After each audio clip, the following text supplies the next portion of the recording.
Everyone. On behalf of CanCon, I'd just like to say welcome to our audience members and to our panelists. My name is Derek Kunsken. I'm one of the organizers of CanCon, and I just wanted to welcome everybody here, and I just also say a bit of what CanCon is about. We've been running this convention in Ottawa for the last decade, and it's got a much longer history than that. But basically, we're looking to uplift science fiction and fantasy and horror writers, give them we want to let readers know who the new and exciting authors are out there, the people who they should be reading, and we want to give a little bit of a science emphasis to some of the conversations we have. And we've been doing that for years, and we mostly cover the sort of Ontario and Quebec catchment area, but we've been pulling in people from all across the United States, which baffles me that people will fly from Texas or California to come to Ottawa for a convention, but here we are. And during COVID as well, I think one of the things I've been most proud of is the way that different CanCon friends and panelists and organizers have just been coming together and say, hey, we've got to keep the community together. We've got to give ourselves chances to see each other and keep up these conversations and re-energize ourselves. And I think this panel today with these amazing panelists is a perfect example of that. And so what I'm going to do is I'm going to pass things over to my friend and moderator, Phoebe Barton, and she's going to take over and run through this panel with this amazing group of speakers. So enjoy. All right, thanks, Derek. All right, so welcome everyone who's watching us from wherever you are to Let's Build a Space Habitat. And first I wanted to let the panelists introduce themselves go through and introduce themselves, because we have such a wonderful array of scientists and engineers here. So I know everyone's going to have a different order in how they appear on their screen, but Primi, do you want to start? Sure. I'm Primi Mohammed. My pronouns are she, her. I'm based in Edmonton, Alberta, so pretty prairie central, and I'm a writer, and my next book to come out is supposed to be in 4 days, but people already have it, so it's kind of like Schrodinger's book. It's already out and not out, and that is A Broken Darkness, which is the sequel to last year's Beneath the Rising. And thank you for the invite, Phoebe. Bravo. Right. Arula, how about you go next? Hi, I'm Arula, and my pronouns are she, her, and I'm a student at Carnegie Mellon University, and I'm studying biology and science, and I'm also a science fiction author, and you can find my short stories published in Clarkesworld magazine. My most recently published novella is in the current issue of Clarkesworld. Yeah. Right, glad to have you here. Darcy? Hello, everyone. I'm Darcy Little Badger. My pronouns are she, her, and I'm a Lipon Apache writer, storyteller, because I use the word storyteller because I write so many different things. My first book came out in August 2020. It's Alatsaway. It's a YA mystery fantasy, and it's actually a Nebula Award finalist, which I'm just so excited about. But I also write short science fiction. I write comics, a whole bunch of things. And a lot of this is influenced by my experience studying biological oceanography. I have a PhD in oceanography from Texas A&M, and I studied the transcriptomes, or the expressed genes in RNA form of plankton.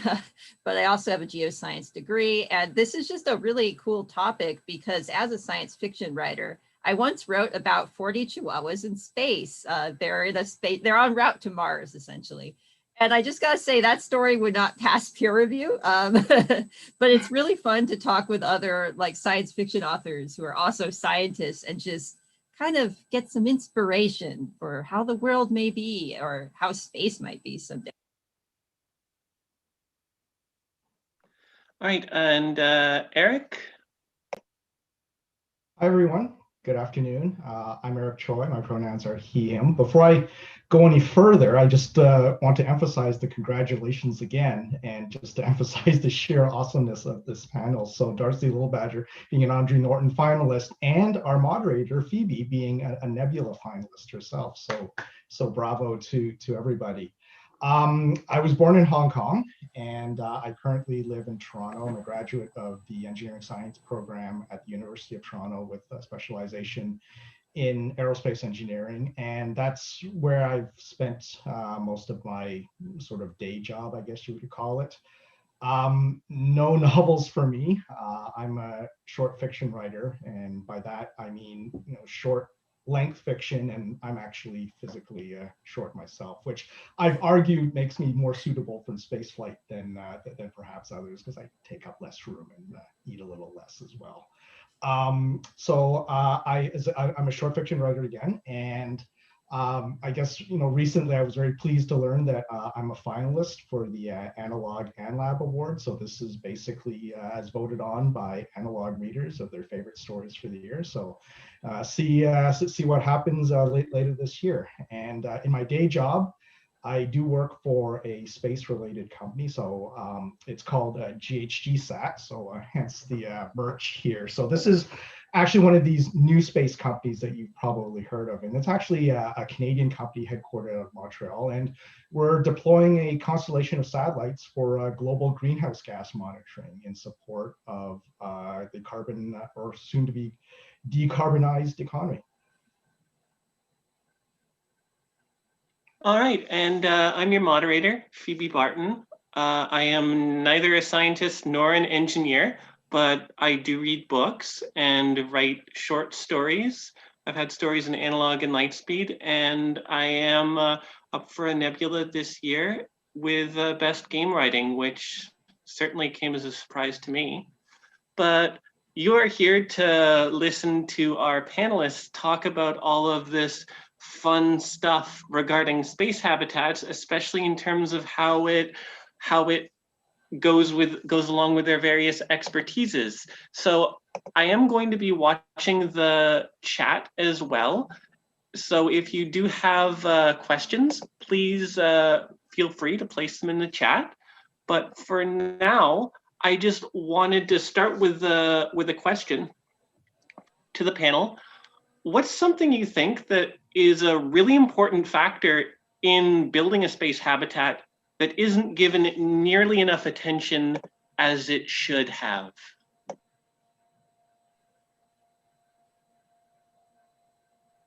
Like anyone feel free to jump in. Like, I don't want to, for a question like this, I don't want to call on at random. I would love to hear about trash compactors. This is not me, but I know someone here has some thoughts on that. I think then, since I've been called on, I was going to say that the primary item of importance in a true future space habitat would be a water slide, but I would also give maybe some importance to the idea of an iterative ecosystem or an iterative economy in a space habitat. And that's whether you are on a planet or whether you are in space, in orbit. There's simply no redundancy, there's no resiliency to the system. What you have is what you took up. I suppose if you're on a planet, you've got the planetary resources as well, but there can't be any waste. You can't waste the water, you can't waste the molecules that you brought up with you. And I think the trash compactor scene came up because I was shocked that there was trash on the flagship, because you can't have waste in space unless you're restocking fairly frequently. You can't waste anything. Yeah, that's something I just have to emphasize as a geoscientist. Just when you look at Earth, which is largely self-contained, obviously sometimes you get things falling in from space, but just the complexity of its many cycles and the way they're interconnected, and things die and they're recycled. You even have to the point where old crust is subducting down into the earth and like melting while new crust is being formed. the atmosphere and the water and the earth, they're all connected in these various ways, and biology plays a large part in this. But yeah, when you have this small self-contained habitat floating in space, and especially if you assume that it's not going to be able to connect with the earth regularly to exchange supplies, you really have to think, how can we make this kind of microcosm or this self-enclosed like ecosystem that is able to essentially do this like recycling that the earth does, but in a human form. It just gets so complicated, because if you're thinking you're up in space for hundreds of years, and you have, how do you have this perfect system where every waste that is created is then formed, converted to a form that can be used again? That's something too that I'm very interested in the diversity of the scientific background of people here, because as a geoscientist, I take for granted all of these processes that happen on Earth. And then when I try to like think about, well, how would that happen in space? You know, that it doesn't always translate to that. But yeah, I guess the other thing is, this is more, it's actually more of a philosophical question that I often think about. So in terms of like colonizing Mars and stuff, especially colonizing a planet that already has life on it, just ethically, that raises some questions that I prefer fiction to explore rather than just brush under the rug. But of course, with space habitats, you might have a habitat that never touches down on another planet. It could just be floating in space. And I actually, personally, I find that to be really cool. But then when you get to habitats that are like interacting with different planets and aliens and stuff, that's when you get a lot of these questions. So I guess that would be my one thing where I'm reading fiction that I think, wait, if you are just landing on this alien planet and doing all this stuff, what impact does it have on the life that's already there, you know? Because that's kind of how lots of these like War of the World type scenarios happen in scary fiction that takes place when aliens land on Earth. We're basically doing the same thing with other planets. I do have some ideas, but I'd actually like to hear from Arula first, see what her thoughts are.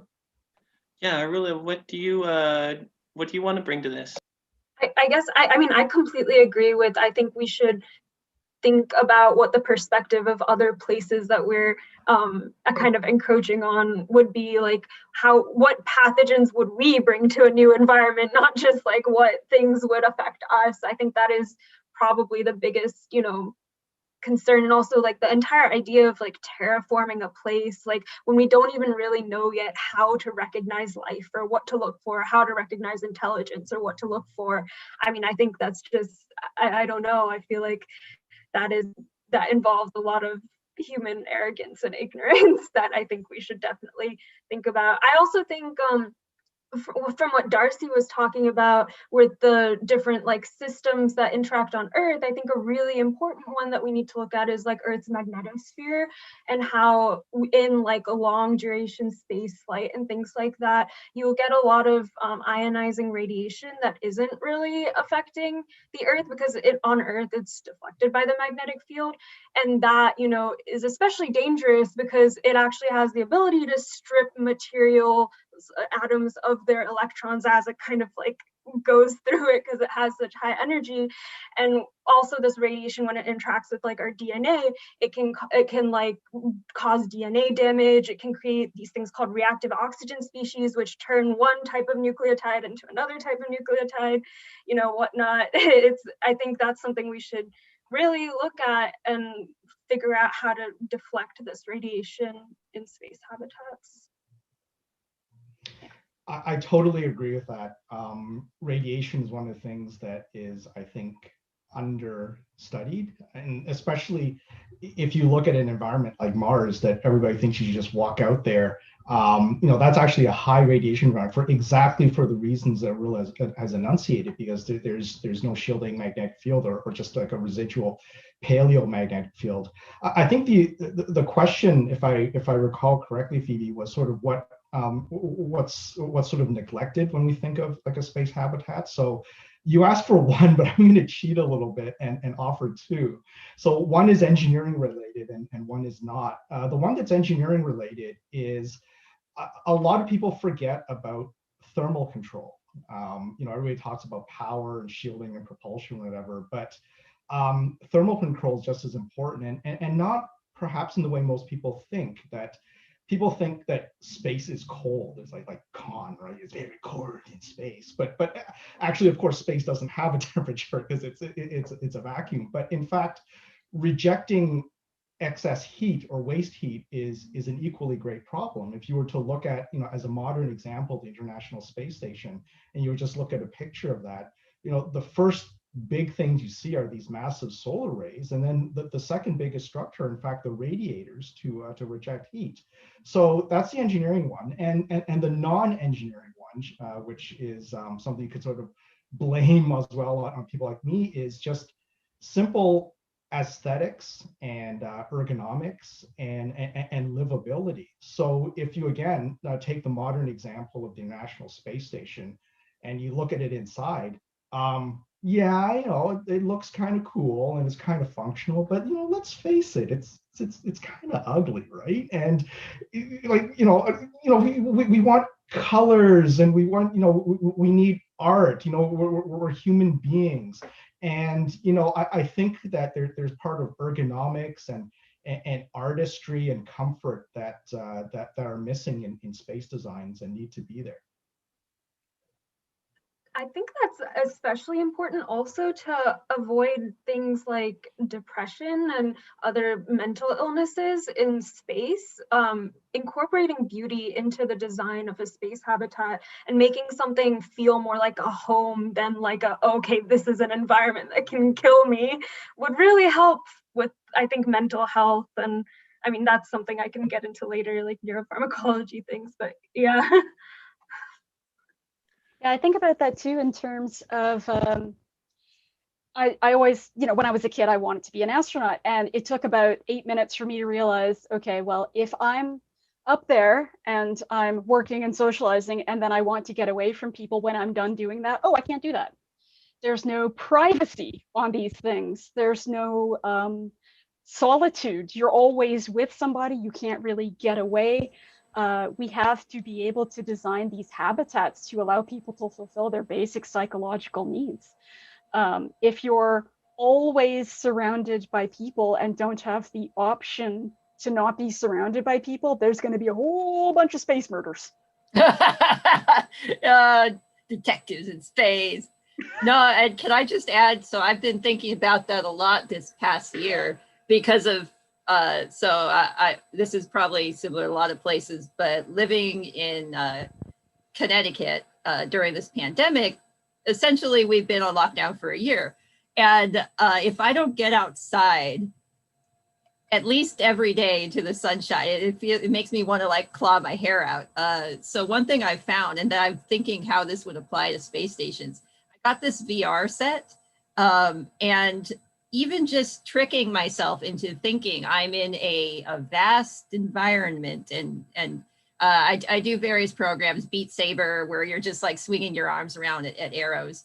And it kind of tricks my mind into thinking that this exercise I'm doing, even though I'm standing in one place, is actually somewhere else, somewhere outside of my bedroom. And I was thinking, well, maybe that could help if you're in a situation where you're on a space habitat for a long period of time, and you're one of those people who just needs to be outdoors for your mental health. Maybe there's a way, like a holodeck almost. Yeah, the holodeck, because that at least personally, that's taken some of the pressure off. And it's also the type of thing where it's pretty small and compact. It's just something you stick on your face.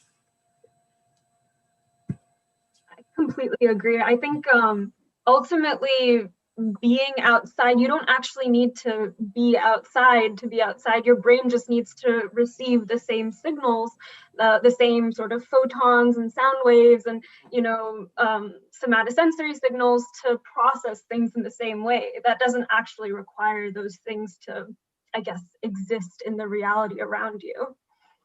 Yeah, I think that suggests to me that on our hypothetical space habitat here, what we need are a bunch of like terraria or like atria where people can go, and it helps with our iterative economy. So we've got maybe in the hallways, we've got ivy planted along the hallways. Maybe we've got panels of algae so people can look at something green and also get some oxygen and that sort of plant smell. So they feel less like they are in space. All right, yeah, there's a lot of good stuff going in there. I like how so much of it is revolves around fooling our horrible and fragile meat bodies. But one thing I did want to, another question I wanted to put, going off of Arula and Eric's comments, especially regarding radiation, because not all places, especially in the solar system, are created equal. Like, for example, you could build a space habitat anywhere, but not everywhere is great. A space habitat around Mars would have the exact same issues of high radiation environment as the surface of Mars does. But a space habitat orbiting Jupiter's moon Callisto would be exposed to less radiation than we are on Earth because of the protection of the Jovian magnetosphere. So is there any kind of, if you were placing your space habitat, is there any place where you would want to specifically put it, and why?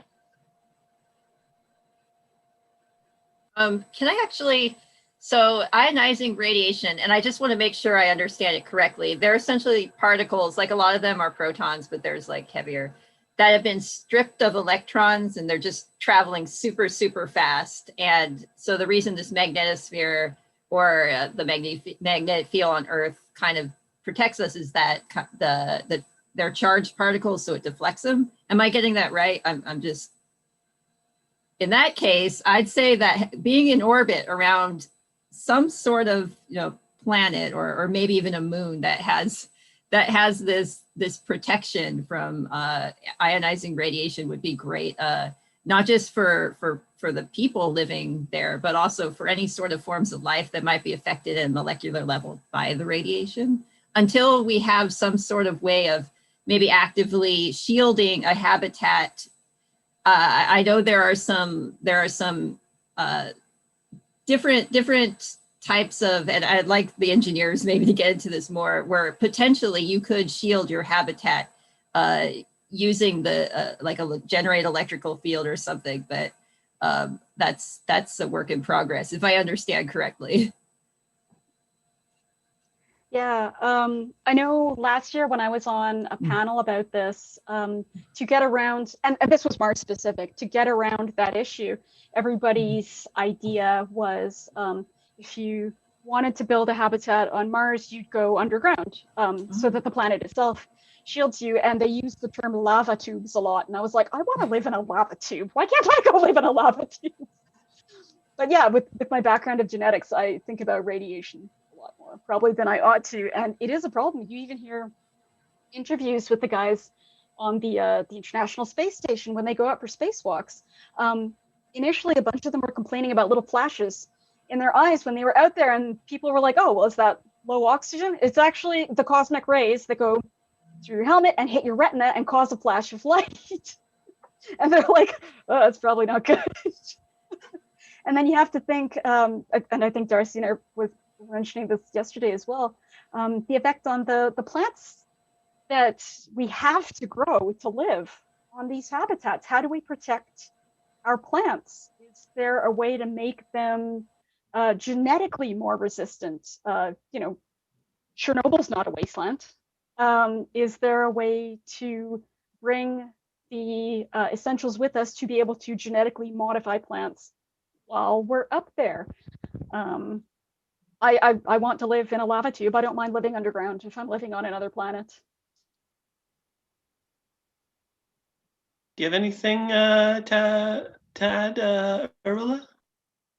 I guess my area of expertise isn't really in knowing like what locations will be best, but I mean, in terms of like protecting our biology from things like DNA damage or you know, cancer risk and things like that, especially, there are ways we can think about like creating prophylactic measures using engineered immune cells and things like that, and trying to or even just being able to like stop a tumor right as it's forming. There's exciting research right now regarding like engineering like T cells, for example, to express chimeric antigen receptors, which have like attached molecules that can get them past an immunosuppressive environment around a tumor and like be able to attack tumor cells. I think that's, you know, an exciting line of research. I don't know. I feel like in, you know, possibly in the far future, maybe we won't even need to worry about like DNA damage or cancer risk. Maybe we'll have figured out a way to, I guess, like turn our immune system or like tune our immune system against these things and have our own biology do the work for us. So we don't even have to worry about it in the space habitats. So the question was, where would be a nice place or a good place for a habitat? And boy, oh boy, if I guess I'm lucky this isn't a physical panel, because I think people will start throwing things at me when I say what I'm going to say is as Phoebe has pointed out, you know, one of the ironic limitations is, you know, just our poor biology. You know, we're just poor wet carbon units here, and we're fragile. So from the standpoint of protecting our bodies, the best place for a space habitat is actually right here on Earth. Maybe something like Moonbase 8 with John C. Reilly and company, where they're just out in the desert, and you know, when they run out something, they can just take a little buggy over to like 7-Eleven or something, and you know, get some cheesies or cat snacks or whatever else. But and then, you know, if we take this to its logical conclusion, then we probably get into the whole debate of, well, you know, should people even be in space? Should we just be using robots or something? And that's going to be like a whole other panel there that I'm pretty sure maybe Phoebe doesn't want to go there right now. So it's a very tricky balance, I think, of, you know, what is it that we actually want to do in space? Is it scientific? Is it commercial? Is it something else? And balancing that with what our poor carbon unit wet bodies can actually stand. You know, low Earth orbit is not bad, as has been you know, as pointed out, and you know, we're below the Earth's magnetosphere, but as Premi has pointed out, even then there are radiation effects, what the astronauts see in their eyes. If anybody's been watching the alternate history series on Apple TV for all mankind, you know, they've put a base in the South Pole Aitken area of the moon, where they have these lava tubes, potentially for radiation shielding. There's apparently, you know, ready access to water ice in some of the permanently shadow areas, and there are other areas that are permanently sunlit, which could be conducive for power generation and are Earth facing, so are conducive to Earth, communications to Earth rather. But it's challenging. So I'll go back. I'll just circle back to my politically incorrect statement that maybe the best place for a space habitat is right here on Earth. And so I was trying to think of which question to ask after that. But what I think I'm going to go with is basically criticism time. Like, what have you, regarding space habitats, living in space, what have you seen done wrong way too often that really bugs you?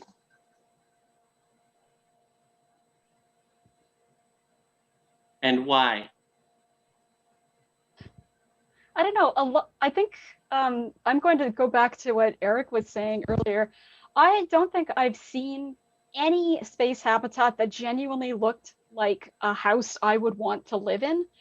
They all just look terrible and utilitarian, and sometimes they look worse than utilitarian. I'm thinking of like, and of course these aren't habitats, they're just meant to be transportation. It's like living on a tour bus. But like in you know the early Aliens movies, like, oh god, like the Nostromo is terrible. Even in Star Trek, these ships that are gone for years and years at a time, they just, it's like living in a hotel. Nothing seems conducive to actually saying, you, space person, are a human being with human needs that can get met in this habitat. And I guess the other one too, and again, with kind of what people are saying, is these don't seem to be planned the way I think that an actual space habitation would be planned. Because we do have to think about what the purpose of the space habitat is. Is this something that's being built specifically to have scientists on it, to be a scientific facility? Is it genuinely meant to be a community with families and kids and older people and maybe disabled people and people with chronic illnesses? Are those people allowed in here? Is it built to be accessible? Is it built to be humane? You never see anything like that. I feel like I haven't even read anything in books where I think to myself, oh, here's a good place where I could live. They just seem unfriendly.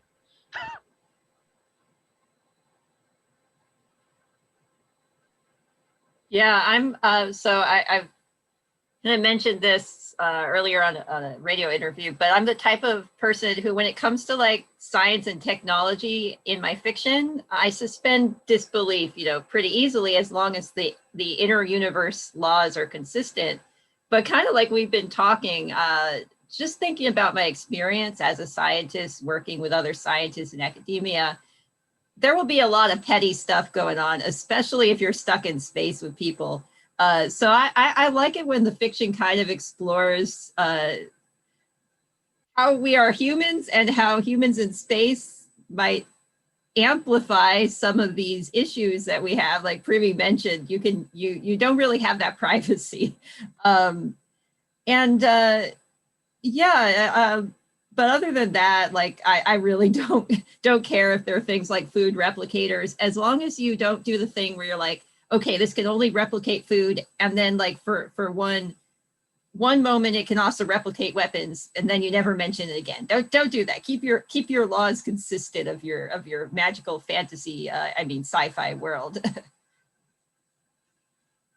Yeah, I think that I agree with that. I think like it depends on, I guess, what the genre of the science fiction is. Like I don't really mind, kind of questionable science in something like Star Wars, but I would mind it if it's like a hard science fiction thing that's like, oh, we got everything right in this, because then it's kind of like almost like misinformation, like if they didn't get something right. Yeah, I think one show that does things really well is The Expanse. I actually was very pleasantly surprised with, especially like the biological effects that they have. I think the way they address like muscle mass and like how like blood, for example, would clot if you have internal bleeding and microgravity and things like that, because it wouldn't be able to drain. And I thought that stuff was really well done. Yeah, I'd like to go back to Primi's point about just comfort and ergonomics and designing for beauty. I think that's something that missed, just the overall livability and environmental human interface aspects of it. And one area of that I think is neglected is noise and noise pollution in a habitat. This seems to happen frequently in a lot of the media franchises, where you're in some kind of a ship or a habitat and there's this like rumble in the background. And I'm sure that seems really cool to an audience, but I'm actually a very light sleeper myself, and I can tell you that that would drive me, that rumble would drive me crazy in about maybe half an hour or so. So, you know, how do we handle things like noise? And there's actually a safety concern there as well. There are actually parts of the International Space Station, particularly in some of the Russian modules, that are so loud, the cosmonauts have to wear earplugs, which kind of works, except then you're not hearing alarms, which is generally not a good thing. Arula mentioned The Expanse, also one of my favorite shows, but also one of my pet peeves in terms of Phoebe's question about, and even, you know, as much as I absolutely adore The Expanse, there is one thing that they don't get quite right, and it's not just them, it's others. It's what happens when a nuclear fusion reactor goes bad. And it's always like it goes kablooey, and it's like the sun going off like a nova. And that's not going to happen. It is very, very difficult to have a controlled, sustained nuclear fusion reactor, which is why we don't have them right now. So if there was some kind of a malfunction or sabotage, the thing would just literally fizzle out. It would not go kablooey like a supernova or something. But hey, it looks great. It's like the rumbling noise, I guess. It's great, and I adore all of these shows, but couldn't live with them. Just like that, talking about The Expanse and like iffy things reminds me, has anyone seen Galaxy Quest? It's essentially this movie that spoofs Star Trek, and these aliens, they build a spaceship using a Star Trek-like show as a guide. And at one point, they enter this room and there's these big crushers, and the characters are like, "What's the point of these?" Well, they're just there to be cool. And it kind of reminds me how, like, when you're also thinking of these habitats, you have to be, in terms of weight and the amount of metal you use and materials and resources, you have to just try not to waste too much on things like big crushers just because they look neat from a sci-fi like perspective. Oh, you could do a lot of action scenes there, but yeah, would you really have these like 1,000-ton crushers smashing away for no reason? You know, something also that I think should be addressed in everything is the effects on like the vestibular system and your like motor circuitry, as well as like your muscles. And it is addressed in The Expanse to some extent, although maybe not so much. Actually, yeah, it is. No, it is. I just remembered it is addressed in The Expanse. But like, if you look at the vestibular system, basically it's entirely dependent on Earth's gravity. Like your sense of balance and orientation and like how you like move in a space is entirely dependent on like gravity on Earth, and it specifically depends on these like three loops in your inner ear, in the x-axis, the y-axis, and the z-axis, and the fluid movement in those loops, depending on how your head is moving in x, y, and z, you know, brushes against these like hair cells differently, and the hair cells, they like release neurotransmitter to neurons, and that goes to like ultimate destination is like the cerebellum, which calculates your motor error and like whether you like overshoot or like, you know, how whether you like catch things or can aim properly and things like that. And in addition to those loops, you have autoconia calcium carbonate crystals that shift around according to gravity. And this is what ultimately, you know, is sending things to your motor neurons and your spinal cord, which tell your muscle cells to contract and move your bones. So like if gravity isn't there, or if it's altered in some way, then the fluid movement in these tubes and the shifting of these crystals is completely disrupted, and you get like weird like orientation and like a really disrupted sense of everything. And you have synaptic plasticity in your brain, like your brain can change and adapt, but it takes a really long time to like adjust to this, as well as to adjust back when you go to like a new like place with gravity or without gravity. Like this takes a lot of time, and it's a major sort of problem, is getting, you know, astronauts to be able to balance and, you know, aim and have motor coordination. One additional question I just wanted to put to Arula, just in regards to those, especially neuromechanical issues, about what effects, or like especially what kind of effects that haven't been thought of too much that could come as a result of living in spin gravity, like a huge space station that's rotating that is big enough so that it's not rotating fast enough to give everyone inside nausea, but it is rotating fast enough to create the appearance of one gravity on its inner surface. Yeah, I think that would be a great way to address this. But it would probably, and I hope it is addressed. I hope it's not something like artificial gravity isn't like cut out in habitats for like cost issues or things like that, because it is incredibly important to have something like that to be able to adjust to different places. Like, yeah, I think that's a great way to address that. But like just going on with what you were saying, would like that sort of thing again, would that act, do you think that would adequately fool our foolish, horrible meat bodies, or bring in even, or have the potential of bringing in things that we might not expect at first? I think if there is gravity that works the same way as Earth's gravity, then the shifting of the crystals and the movement of the fluid would be the same as it would be on Earth. If it's changed in any way, then that's when things would change. Another way, if we can't have artificial gravity, maybe there could be some sort of like implant engineered to trick these, cells, like maybe the hair cells, or maybe like direct endolymph the fluid in these canals differently, or like trick even maybe something in like the vestibular nuclei in your brainstem, or maybe your cerebellum. There are different like ways and different places in the brain that maybe you could like target either with like implants, or maybe like neuropharmacologically with some sort of like drug that you invent that tricks these areas. Like there are a lot of ways to like, I guess, like, I don't know, mess with your brain to get things to be corrected. I think like, yeah.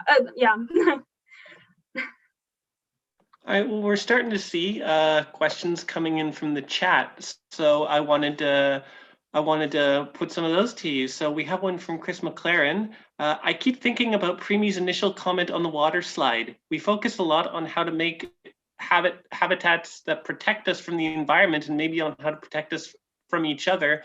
But what could we do to make it a place where people would enjoy living?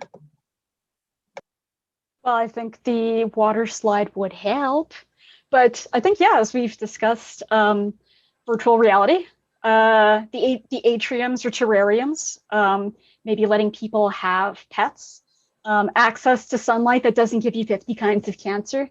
The other thing I was just thinking about a second ago with the Rula's comments about maybe some kind of implant, or maybe by this point when we're in space, you'll be able to bioengineer immune systems a little bit better to protect us from this kind of thing, and which made me wonder, who gets to go into space? Is it just rich people that can afford these bodily modifications? Are we going to be allowing poor people in space, or is it just anyone who can afford to get fixed up so that their terrible, fragile meat sack can survive up there? And if so, what's the point of them going? What do they expect to achieve, or what do they expect to receive by going into space after making these expensive modifications? But that's another question. But yeah, we need a water slide. We need a water slide. Yeah, I think that's definitely an ethical. I don't like, I mean, in an ideal world, I feel like at least for public accessibility to space, we wouldn't let anyone have access to these modifications until they're cheap enough to be accessible to everyone. But we don't live in an ideal world, unfortunately. So yeah, I'm worried and definitely concerned about how like capitalism, as well as how like I don't know, just various, class issues that exist in our world are going to affect who gets to explore and like who gets to go out there and whether it's accessible too. I think that's really important. Space habitats run by capitalism, a bad idea or the worst idea? Yeah.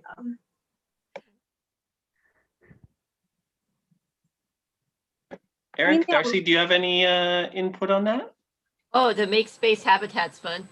Yeah, now that I think about it, it would be interesting to have like a temporary type habitat that's just like a theme park. And this has been explored in fiction before, but the type of thing where you go up there just to have fun, not see it. Because one issue I have is when habitats are built because there's this expectation that we're going to ruin the earth in the near future. And personally, I'm like, no, the earth is like Eric says, this is our best place. We need to focus on keeping the earth in as good a condition as we can. Because like as an earth scientist, I unfortunately know that things will not be super, but we can work on minimizing how bad they get, always thinking of many generations ahead.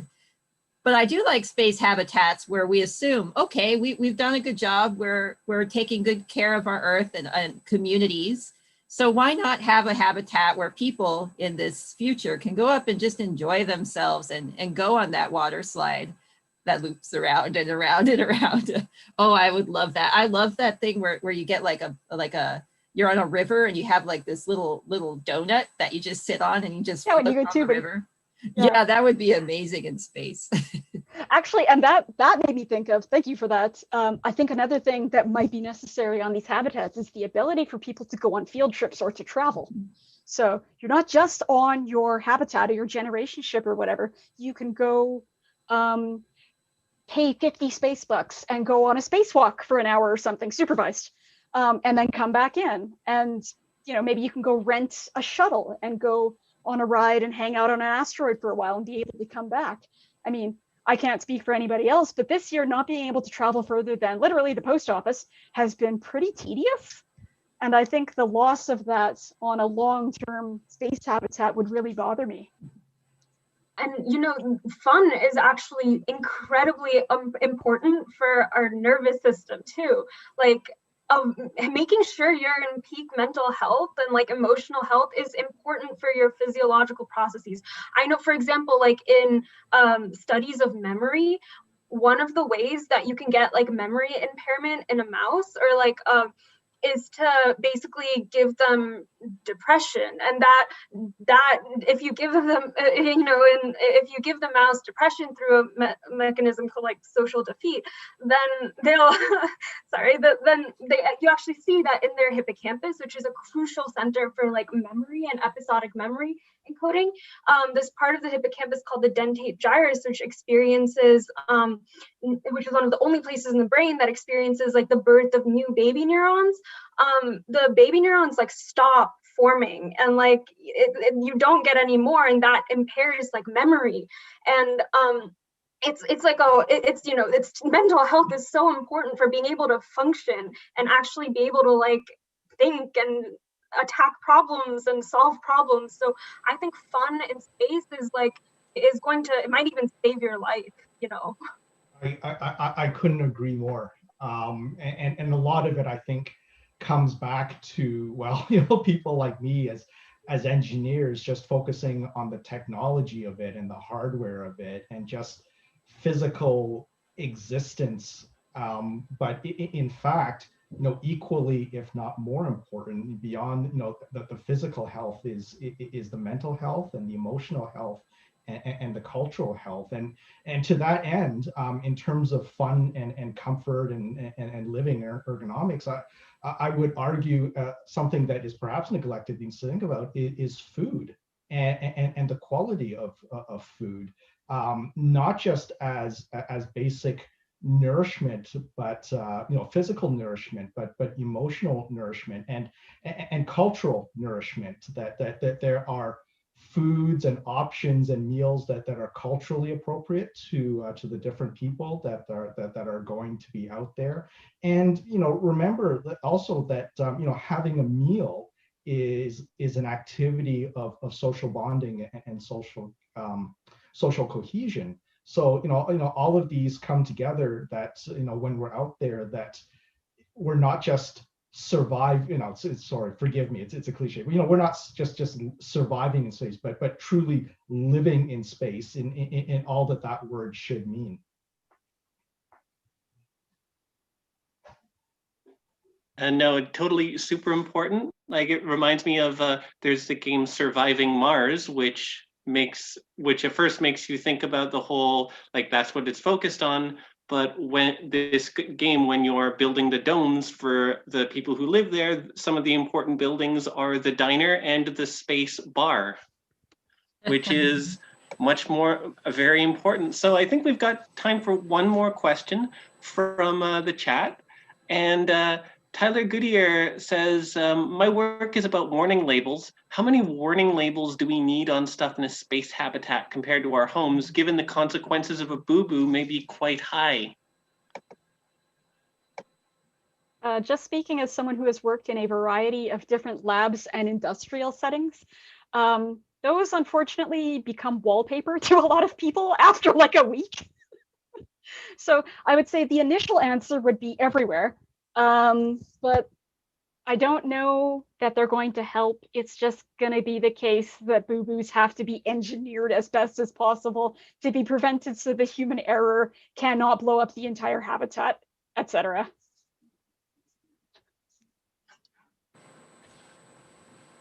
Yeah, I definitely have to agree with that. It's like, I forget the word for it. It's like in an airplane, there has to be like a fail safe. If something goes wrong, there has to be something else that you could rely on, that ideally one issue won't cause the airplane to crash. And it's like, you just got to put all those fail safes on a space habitat. But yeah, it's a type of thing where just thinking about this discussion of food has me thinking about they're growing things on the International Space Station, and just the fact that everything has to be sanitized, like at every step, because one sort of microbial contamination can just potentially put everyone at risk. So it's warning signs everywhere, but it almost makes me wonder if there will have to be like a program that people have to go through before going to space. I think that would be safe, just to teach them, even children, teach them what they should not do and the buttons they shouldn't press, just to destroy everything.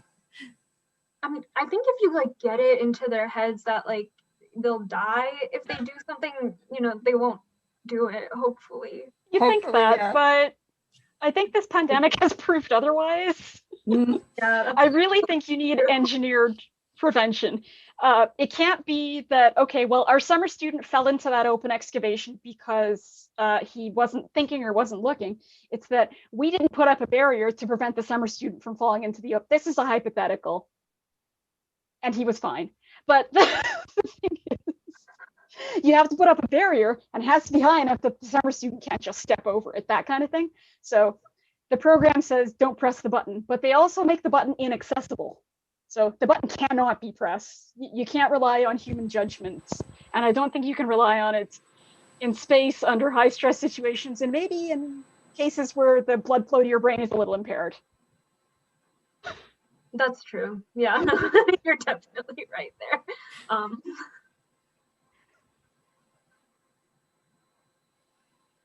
Eric, do you have anything you wanted to add? Except to say that Preemie's a better engineer than I am, because she just said everything that I was going to say. You can't put signs on everything. It's all human factors engineering, that you would design your habitat on the assumption that people will make mistakes, that they will bump into that thing by accident, and you anticipate that. So you put a control that's a little harder to get to, or that you have to physically manipulate a cover or something to be able to get access to that, or that it takes two separate actions to do any one thing. And the good news there is that fortunately in fields like commercial aviation and others, we've actually gotten pretty good at that for the most part. But obviously anything you do in space takes things to a whole different level. It just really sounds to me that a lot of the lessons for this boil down to look at the cold equations and do the exact opposite of everything. Boy, we could have a whole panel about the cold equations. Oh boy. What's right and wrong about that story? Yeah, I feel like that's probably something that will keep coming up again and again, but we've got 5 minutes left. So does anyone have any final comments or thoughts that they wanted to share? Yes, I do want to share that I just think this is cool. The romaine lettuce grown on the International Space Station is called outrageous, like outrageous, but with red in it, and it's because it has like this magenta coloration of the leaves. And that's my fun fact. My fun fact or last thought for the day is that I think I tweeted about this earlier. They have brought a lot of insects up into the International Space Station, and then they just kind of threw them out into zero gravity and were like, have fun. Anyways, it turns out that houseflies really have to be forced to fly. They don't like trying to fly in zero gravity at all. Fruit flies ditto, and I can't imagine how the entire place didn't get infested with fruit flies, because I used to do Drosophila work and they're the worst. Butterflies, I guess, just kind of crash around. Bees also just kind of spin end over end. They try to keep flying, but bees really need gravity, so that's something we should think about. And yeah, moths apparently were fine, and I can't explain moths. Moths are just too weird. Man, that's really interesting. Yeah. Oh, I guess, sorry. I guess my final thoughts would be like, I think ultimately it's going to be a combination of like, how do we adapt and how do we adapt the habitat to accommodate us? Like, I think it's going to be finding the right balance between like, what do we have to change about ourselves and what do we have to change about like the place around us, either behaviorally or like in terms of like, or biologically or what, and also like just to 100% make sure that we do things ethically and responsibly and like compassionately the entire way. I think that it should be like the primary concern if we care about our species as a whole is making sure we're doing things for the good of the species. Yeah, so I'll close with maybe two comments. The first is this fabulous discussion that we've had over the past hour. I hope it's impressed upon the audience how complicated it is to contemplate a closed space habitat, but at the same time how terribly fragile it is.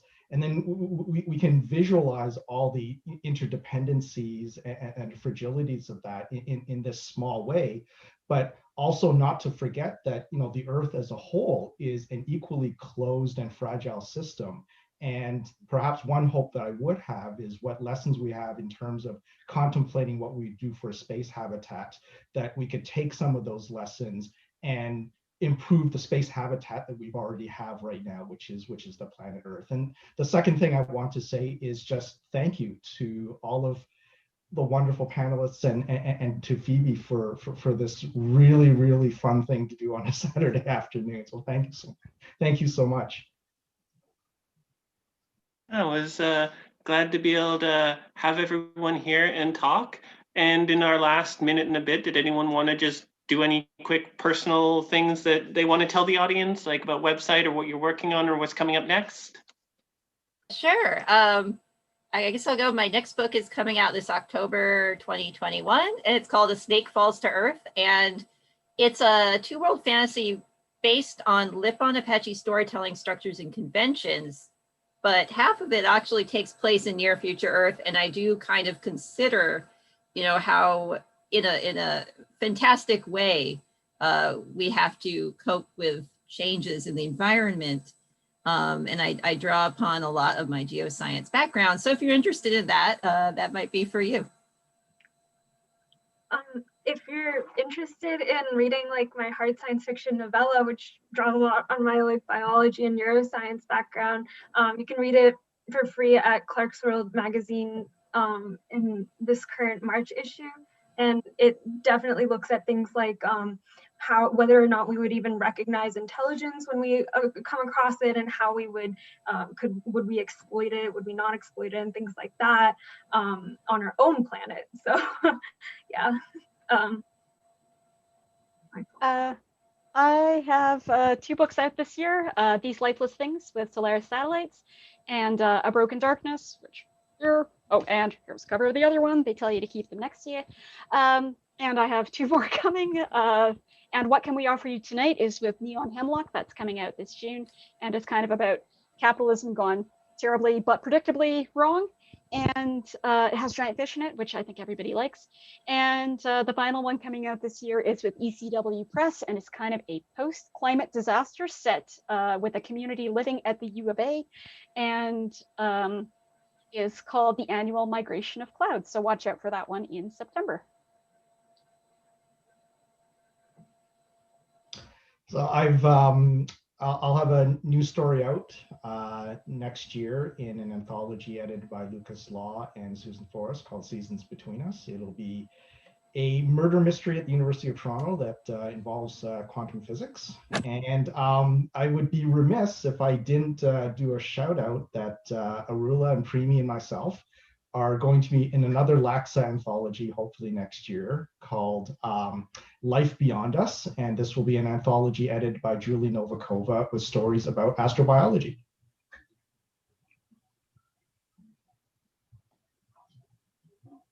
All right, well, everyone, thanks so much for participating. To our audience, thanks so much for listening. And I hope everyone's day goes really well. So thank you. Thanks, Phoebe. Thank you, Phoebe.